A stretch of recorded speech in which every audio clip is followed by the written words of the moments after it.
जगन्नाथ जी वो विष्णु जी के अवतार है, परम ब्रह्मा है जिसमें कृष्ण, बुद्ध, शिव, आदिवासी सब शामिल है। जगन्नाथ तत्व इसमें सब मिले हुए हैं। जो विष्णु भक्त है वो उसमें श्री कृष्ण को देखते हैं, जो महादेव का भक्त है वो उसमें भैरव को देखते हैं, बुद्धिस्ट जो है तथागत बुद्धा का अंश देखते हैं, जैन उसमें तीर्थंकर ऋषभनाथ को देखते हैं।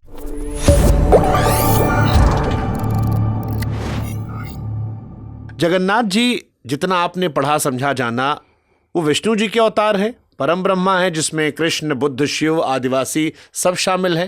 कौन है जगन्नाथ जी? ये एक सवाल है। देखिए, श्री जगन्नाथ महाप्रभु, जय जगन्नाथ, पहले ये बोल के शुरू करते, जय जगन्नाथ। जय जगन्नाथ। जगन्नाथ महाप्रभु का जो आज की डेट में जो थ्योरी है या जो तत्व है, जगन्नाथ तत्व जिसको हम बोलते हैं, जगन्नाथ कल्चर के तहत अगर मानते हैं, इसमें सब मिले हुए हैं। कैसे? जो विष्णु भक्त है वो उसमें श्री कृष्ण को देखते हैं, जो महादेव का भक्त है वो उसमें भैरव को देखते हैं, जो माँ का भक्त है वो उसमें दक्षिणा काली को देखते हैं। बुद्धिस्ट जो है, बुद्धिस्ट उनको तथागत बुद्धा का अंश देखते हैं, क्योंकि जो ब्रह्म पदार्थ है, बुद्धिस्ट लोगों का मानना है कि वो बुद्धा का टूथ रेलिक है। बुद्धा का टूथ रेलिक का इंपॉर्टेंस हाल ही में आपको देखना है। उसका जो सॉफ्ट पावर है, कल्चरल हेरिटेज का सॉफ्ट पावर है, बुद्धिज़्म या बुद्धा का रेलिक्स में के थ्रू जो ये इतने साउथ ईस्ट एशियन कंट्रीज़ को जुड़ रहा है, चाइना को जुड़ रहा है, ये एक बहुत देखने वाली और समझने वाली चीज़ है। खैर, वो जियोपॉलिटिक्स में मैं नहीं जाऊँगा अभी। दूसरी बात, जो जैन है, जैन उसमें तीर्थंकर ऋषभनाथ को देखते हैं। जो सबर है, ट्राइबल्स या सबर राज विश्ववासु के ये है, वो जगन्नाथ को देखते हैं, लेकिन जगन्नाथ का उनका जो पूजनीय रूप है सबर राज विश्ववासु या ट्राइबल्स के लिए, वो है वृक्ष देवता किटुंग।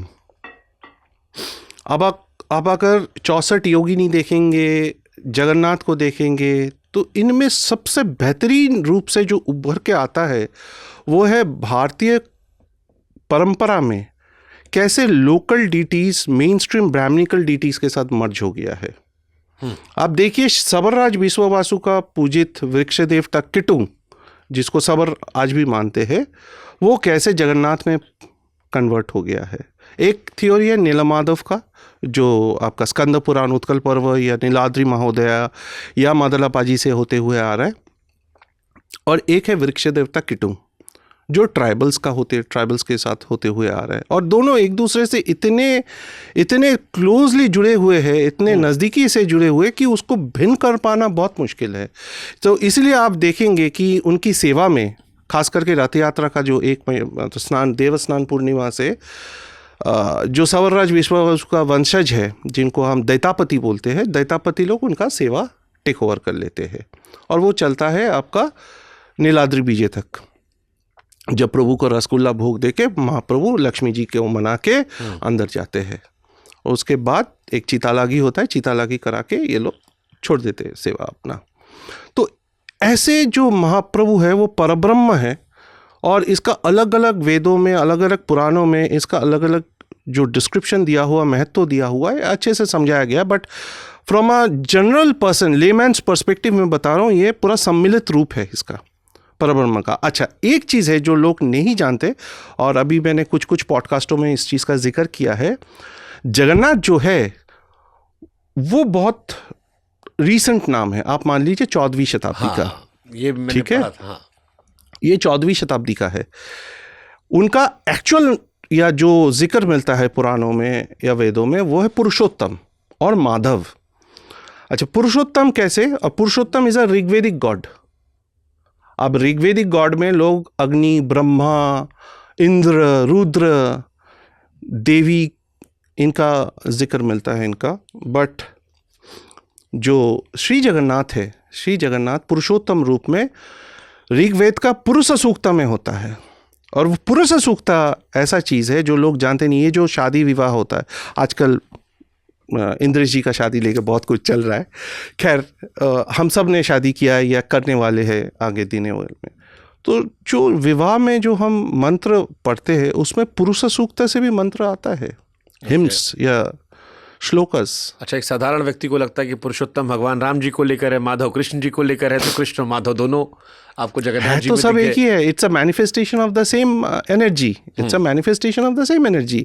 और इसीलिए श्री चैतन्य महाप्रभु जब भक्ति एरा के टाइम पे जब वो नीलाचल में 18 साल निवास कर रहे थे, तो उन्होंने क्लियर कट एक डायरेक्टिव दिया है कि कोई अगर नॉन हिंदू है, चाहे वो मुसलमान हो, खास करके उन्होंने अपना जो परम भक्त था स्वामी हरिदास ठाकुर यवन हरिदास बोलते हैं उनको, मुसलमान थे वो, तो उनको बोला था, वो मंदिर में जाना अलाउड नहीं था, वो सिद्धबकुल मठ में रहते थे सनातन गोस्वामी के साथ, तो उनको बोला था ये आप सब लोगों के लिए भी है, दर्शकों के लिए भी है, अगर कोई जगन्नाथ का दर्शन नहीं कर पा रहे तो नील चक्र जो ऊपर लगा हुआ है, देउल के ऊपर लगा हुआ है, कलश के ऊपर या आमलका के ऊपर लगा हुआ है, आप उनका दर्शन करिए। ये चैतन्य महाप्रभु जो कृष्ण और राधा का मिलित अवतार है, उन्होंने बोला था कि आप नील चक्र का दर्शन करेंगे तो वो दशावतार दर्शन के बराबर होता है।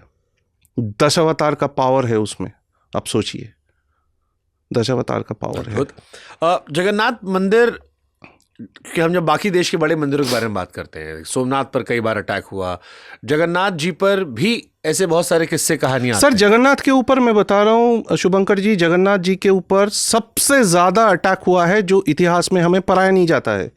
सोमनाथ के ऊपर बोला जाता है, यह मान्यता है 17 बार, लेकिन प्रोफेसर सीताराम गोयल, प्रोफेसर रामगोपाल मिश्रा, इन्होंने प्रूफ कर दिया था 17 बार नहीं 12 बार अटैक हुआ था। वो सर आरबी और पारसी जो इतिहासकार होते थे वो बड़ा चढ़ा के हमेशा लिखते हैं, हमेशा। आप कोई भी टेक्स्ट जाएंगे, इनका एक पैटर्न है कि जहाँ वो जीतेंगे, सुल्तान ने ये कर दिया, आर्मी ऑफ मुसलमान ने ये कर दिया, वो कर दिया, ठीक है, वो उन्होंने अपना जीत का लिखा, पर जहाँ पे वो हार गए हैं वो बोलेंगे कि समझौता हो गया या उसके ऊपर चुपकी साधेंगे। जब मोहम्मद घोरी दांती दुर्गा पुलाकेसी 2 का जॉइंट फोर्सेस के सामने कॉन्फेडरेसी के सामने हार गए, तो वो लोग चुप करके बोले कि मोहम्मद घोरी ने सलाह कर लिया। होल इंस्क्रिप्शन में है। फिर आपका जब ललितादित्य और हिंदू शाही के राजा निडर भीम ने मिलके मोहम्मद गजनवी को हरा दिया था, तब वो लोग चुप हो गए और बहुत बुरी तरीके से हराया था, मैं बता रहा हूँ। और हिंदू शाही के बारे में हम बात ही नहीं करते आज की डेट में। ऐसे दिग्गज मतलब भीमपाल का नाम निडर भीम पड़ गया, इतना भयंकर योद्धा थे वो, निडर भीम रह गया। महाभारत से ये भी जुड़ता है। ओके, तो इसमें तो हालांकि जब मैं पढ़ रहा था तो उसमें कई राजाओं ने, दिल्ली सल्तनत, बंगाल सल्तनत, यहाँ तक कि राजपूत राजाओं का भी जिक्र हो रहा है। हाँ, राजपूत राजा ने भी अटैक किया था। हाँ, बिल्कुल। देखिए, इसमें बड़ा रोचक कहानी ये है कि पहले तो आप समझिए कि जो अटैक्स हुआ था 17 अटैक्स, 18 एक लोकल अटैक था, 17 अटैक्स जो था ये बंगाल सुल्तनत, दिल्ली सुल्तनत, मुगल सल्तनत में बटा हुआ है। कोई ना कोई आता रहता था, ठीक है, हर 10 साल 9 साल अटैक्स होते रहते थे। बट सबसे ज़्यादा खूंखार अटैक जो हुआ था वो बंगाल सुल्तनत से अफ़गान सुल्तान जो थे सुलेमान करनानी, उसका निर्देश पे हुआ था। उनका बेटा बैजाद करनानी ने किया था और उनके कमांडर थे कालापहाड़। अब कालापहाड़ को लेके एक कहानी ये है कि बंगाली ब्राह्मण था, मुसलमान लड़की से शादी कर लिया तो पंडाओं ने मार के भगा दिया, उस प्रतिशोध में ही जाके मुसलमान बन के अटैक किया। नहीं सर, ऐसा कुछ नहीं है। ये अफ़गान पाश्तून थे। उस टाइम के बंगाल सुल्तनत में अफ़गानियों का चलता था, राज था, और अफ़गानी एक कमांडर के तौर पे अफ़गानी को ही रखेगा, किसी हिंदू कन्वर्ट को नहीं रखता था। Never, it never happened. Point number 2, जो स्ट्रक्चरल डैमेज जो हुआ पूरी टेम्पल का सबसे ज़्यादा ये कालापहाड़ ने किया। ही वॉज द सिकंदर बख्शिको ऑफ ईस्ट, सिकंदर बख्शिको ऑफ ईस्ट। जितने कश्मीर में इन्होंने मंदिर तोड़ा सिकंदर बख्शिको ने, ये पूरा ईस्ट में ऐसा किया। कामरूप तक किया था ये तोड़ने के लिए। उड़ीसा में तो न जाने कितने मंदिरों को विध्वस्त किया है, बंगाल में भी किया है। तो जितने भी पूरी मंदिर में आप अगर गए हैं तो उधर एक कल्पवट है, तो कल्पवट को भी इसने जला दिया था, कल्पवट को भी इसने जला दिया था। तो आज का जो कल्पवट है वो सैपलिंग से निकला हुआ है, दैट्स नॉट द ओरिजिनल कल्पवट। और आप देखेंगे, I mean biologically you can understand how old is the tree, right. This is one point. Number 2 point is, ये जितने भी अटैक्स हुए इसमें से काला पहाड़ को छोड़ के स्ट्रक्चरल डैमेज बहुत मिनिमल था। मेन था ट्रेजरी, जगन्नाथ का treasury was the main target of this. हाँ, तीसरा पॉइंट, आपने राजपूत राजाओं का जिक्र किया। मतलब राजपूत राजा को लेकर क्यूरियोसिटी मेरी इसलिए चढ़ी कि मैं हिंदू राजा बोलता हूँ। हाँ, वही हिंदू एक राजा। हिंदू हो के हिंदू मंदिर को कैसे तोड़, ये कैसे तोड़ा, क्यों तोड़ा? तोड़ा नहीं था, उन्होंने लूटा, उन्होंने लूटा। और पहला लूट मैं बता रहा हूँ, अकबर का राज में टोडरमल थे, नवरत्न के एक रत्न, उनका बेटा था कल्याणमल। कल्याणमल ने अपना वर्चस्व जमाने के लिए जहांगीर के साथ 2 बार हमला किया।